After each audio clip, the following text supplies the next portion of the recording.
আসসালামু আলাইকুম। নাফিস gardening and organic food সেন্টারের পক্ষ থেকে আপনাদেরকে স্বাগতম।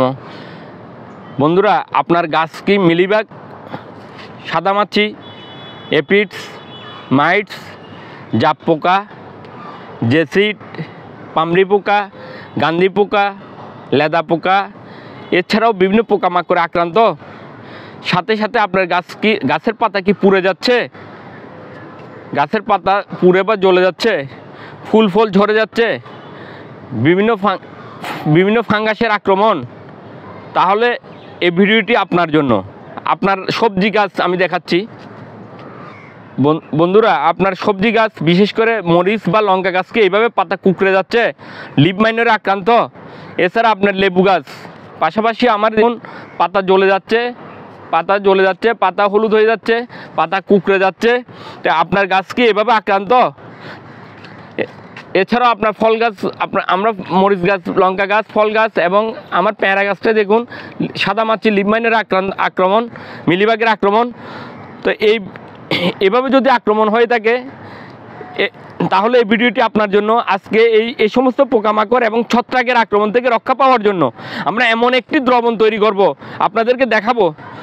তো আপনাদেরকে আমি দেখাচ্ছি সর্বপ্রথম যে দ্রবণটি তৈরি করে। বন্ধুরা, আমরা দ্রবণটি তৈরি করার জন্য 1 লিটার প্লেন জল, পরিষ্কার সাদা পানি নেবেন আপনারা। এরপরে আপনারা নেবেন এটি দেখুন, আমি নিয়েছি স্যাভলন অ্যান্টিসেপটিক হিসাবে কাজ করে, আমাদের বিভিন্ন ক্ষতস্থান পূরণের জন্য ব্যবহার করা হয়। এই স্যাভলন আমরা গাছেও প্রয়োগ করতে পারি, গাছও জীবাণুনাশকের কাজ করবে, গাছে প্রয়োগ করতে পারি আমরা। তো এটি আপনারা স্যাভলনও নিতে পারেন, আবার ডেটলও নিতে পারেন, আপনারা ডেটলও চাইলে নিতে পারেন। তো আমরা এটি গাছে প্রয়োগ করব। তো গাছের ব্যবহারটা দেখাচ্ছি আপনাদেরকে। তো আমি সর্বপ্রথম 1 চামচ নিলেই চলবে, আমাদেরকে বেশি নিতে হবে না। আমি 1 চামচ, দেখুন আপনারা এই 1 চামচ ভর্তি করে নিয়েছি। এরপরে ভালোভাবে নেড়ে ফেলবেন। আপনারা স্যাভলন বা ডেটল একটি নিলেই হবে, ডেটলও নিতে পারেন। ভালোভাবে নেড়ে ফেলবেন। এরপরে যে আইটেমটি নেবেন আপনারা নিম তেল, আপনাদের ঘরে নিম তেল থাকে, সরিষার তেল থাকে, নিম তেল না পারলে আপনারা সরিষার তেল দিবেন। তো আমি নিম তেল নিয়েছি, আমার থেকে নিম তেল আছে, আপনারা নিম তেল না পারলে সরিষার তেল নেবেন। নিম তেল নেবেন 1 চামচ।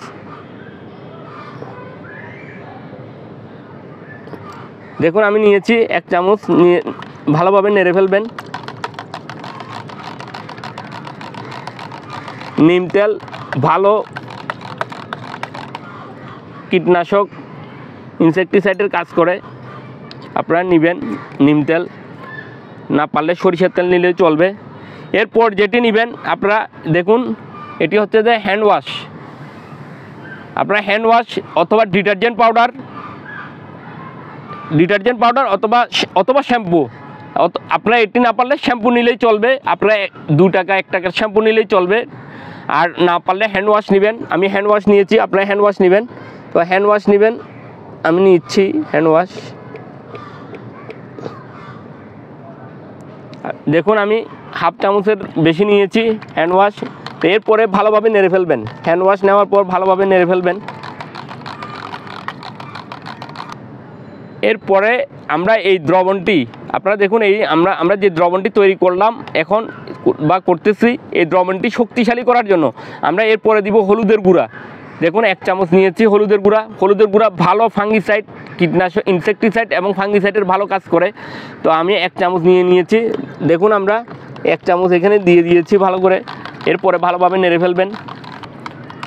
দ্রবণটি তৈরি করার পর ভালোভাবে নেড়ে ফেলবেন। আপনারা ভালোভাবে নাড়বেন যাতে মিক্স হয়ে যায়, মিক্স করে ফেলবেন ভালোভাবে। মিক্স করার পর আপনারা যে কাজটি করবেন, তো আপনারা একটু ছেঁকে ফেললে ভালো, না থাকলেও চলবে আমার। তো ছেঁকে ফেললে নজলে আটকে যাবে না, স্প্রে মেশিনে আটকে যাবে না। তো আপনারা একটু ছেঁকে ফেলবেন।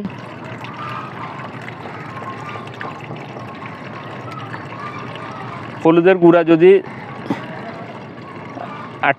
অনেকগুলো আটকে যাবে, হলুদের গুঁড়া আটকে গেলে আমাদের স্প্রে মেশিনের আমরা স্প্রে করতে পারবো না, সেই জন্য আপনারাও একটু ছেঁকে ফেলবেন। দেখুন এখানে অনেক আটকে গেছে। তো আমরা এরপরে গাছে স্প্রে করে দিব।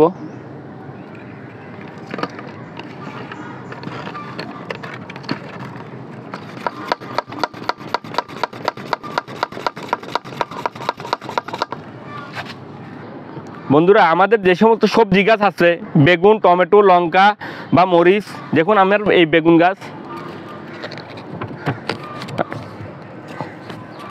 দেখে আমি ভালো করে বেগুন গাছে স্প্রে করে দিচ্ছি। আপনারা আপনাদের বেগুন গাছে সাথে সাথে আপনাদের ফল গাছ যেগুলো আছে, ফল গাছ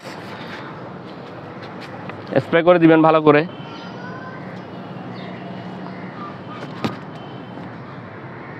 দেখুন আমাদের যে ফল গাছ আছে, এটি আনার বা ডালিম গাছ, এখানেও আমরা প্রয়োগ করতেছি।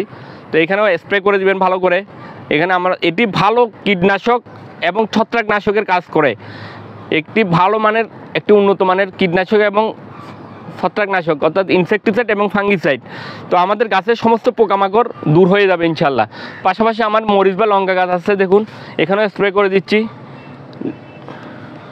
লেবু গাছ আছে, লেবু গাছের পাতা কোঁকড়ানোর সমস্যা দূর হয়ে যাবে। দেখুন আমার এই লঙ্কা গাছটির অবস্থা দেখুন, এই লঙ্কা গাছে দেখুন এখানে স্প্রে করে দিচ্ছি ভালোভাবে। তো এইখানে পাতা কোঁকড়ানো দূর হয়ে যাবে। আপনারা চাইলে এই দ্রবণটি মাটিতেও ব্যবহার করতে পারবেন। মাটির যে সমস্ত ফাঙ্গাস আছে, মাটিতে যে সমস্ত পোকামাকড় আক্রমণ আছে তা দূর হয়ে যাবে। তো এইভাবে আপনারা উন্নত মানের এই স্যাভলন দিয়ে উন্নত মানের ইনসেকটিসাইড এবং ফাঙ্গিসাইড তৈরি করবেন, তৈরি করে গাছে প্রয়োগ করে দিবেন। ইনশাল্লাহ গাছের সমস্ত পোকামাকড়ের আক্রমণ এবং ফুল ঝরা, বিভিন্ন যে সমস্যা, ফলন কম, তা দূর হয়ে যাবে ইনশাল্লাহ। আল্লাহ হাফেজ।